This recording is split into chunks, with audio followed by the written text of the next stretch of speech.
After more than a year of bloodshed, a ceasefire agreement has been struck between Hezbollah and Israel, ending the deadliest war between the two sides in decades. Brokered by the US and France, it's hoped the ceasefire will lead to a permanent end to hostilities.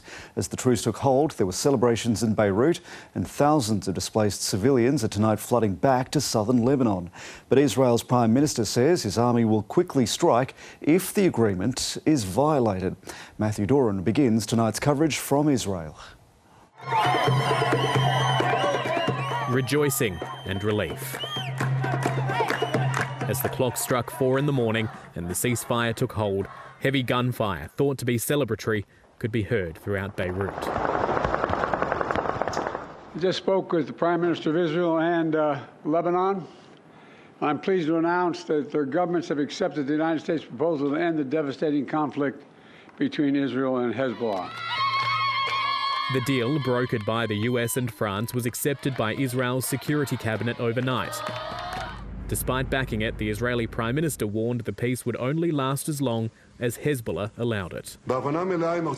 In full cooperation with the United States, we retain complete military freedom of action. Should Hezbollah violate the agreement or attempt to rearm, we will strike. The Hezbollah militant group, backed by Iran, has been attacking Israel for nearly 14 months, in solidarity with Hamas, who carried out the October 7 attacks from Gaza.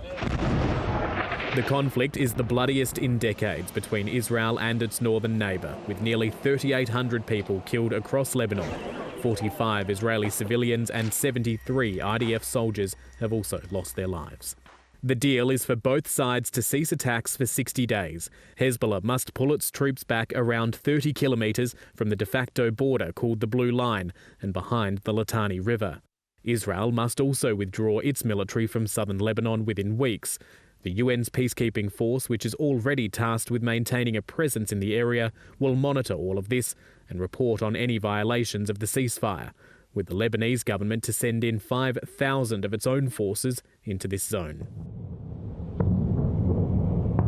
But before the calm, a storm of bombs.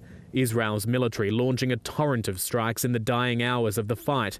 Hezbollah also firing more missiles south.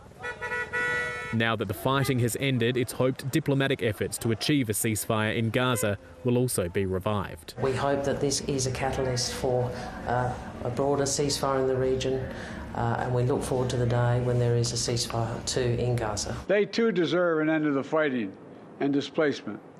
The people of Gaza have been through hell. Israel's bombing campaign in Gaza has continued uninterrupted. The world's divided attention has been felt strongly there. All the focus is on Lebanon, and they have forgotten about us. Just like them, we would like to live. We wish to live a decent life. We don't ask for more. A simple request for peace, although the path to it has proven to be far more complicated. While this ceasefire will bring an end to the conflict across the Israeli-Lebanese border, there is no sign of any relief in the war that's still raging in the Gaza Strip. But could this new deal generate momentum for a breakthrough in Gaza? Here's the ABC's Global Affairs editor, John Lyons. After 13 months of Israeli attacks, Gaza is now virtually unlivable.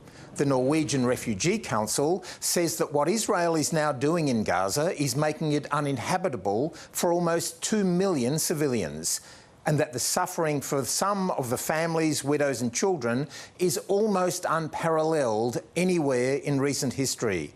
In announcing the ceasefire in Lebanon, President Biden talked about the need to pursue longer-term peace, a two-state solution. But Israel's Prime Minister Netanyahu has long been opposed to a Palestinian state, and 2 of his ministers called for the annexing of large parts of the West Bank in response to the International Court of Justice ruling that Israeli occupation of the Palestinian territories violated international law.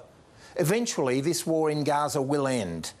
But what will not end is the search for real and lasting peace in the Middle East. As long as Israel insists on occupying Palestinians and denying them what the United Nations voted for in 1947, that they should have their own state alongside a Jewish state, these ceasefires will merely be pauses between wars.